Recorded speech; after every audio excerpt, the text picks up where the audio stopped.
it's Julie, the florist that teaches. I bought some flowers at our local flower market this weekend, and I thought you'd like to see what I do with them to prepare them for use. I'm going to give these to a friend, so I want to make sure they've got a really good start in life so they last for her as long as they possibly can. So first of all, I need to unwrap the bunch, and you'll see here that I've chosen flowers that are a mix of colours. And in fact, you probably can't see this flower very well, which is a really deep purple ranunculus. It's so dark, it's almost black. And what I've done, I know my friend likes pinks and purples. I went with pinks and purples, and I decided actually with those on the sort of red and blue side of the colour wheel, it just needed a pop of colour. So I bought one bunch of ranunculus and one bunch of tulips in yellow, and I think when you add those together, it just makes it look absolutely fantastic, and those colours really do pop. So just bear with me a moment. I'm going to get rid of this sheet of paper, and I'll show you what I do with the flowers. So here I am with my flowers, and I'm going to show you what I do with them. You'll quite often find when you buy flowers from your flower seller, they come wrapped up in this plastic sheath that protects them from damage on the way home. And this has got a couple of elastic bands, and trim off the elastic bands, cut up the plastic, and throw that away, and then take off the bottom elastic band as well. And then I look at the flowers and I take off any leaves that are looking a bit bedraggled. So this tulip's got a leaf with a hole in it, and I'm just able to slide that off and get rid of that. And the same with this one here as well. And then what I do next is recut the stems with a sharp pair of scissors, and I do that on a slant.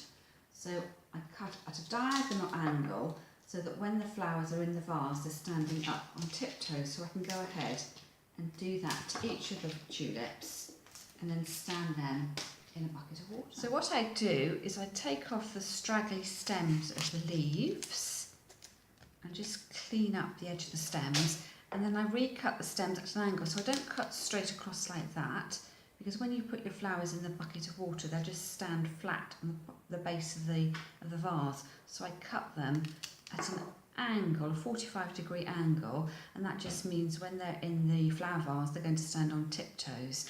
And then I've got a vase here, a bucket I'm just going to use, and I'll set the flowers in there, and then just work through the rest of the bunch. So here I am with the ranunculus now, those lovely dark purple flowers, and exactly the same thing. Cut away the elastic band, trim off the cellophane and get rid of that.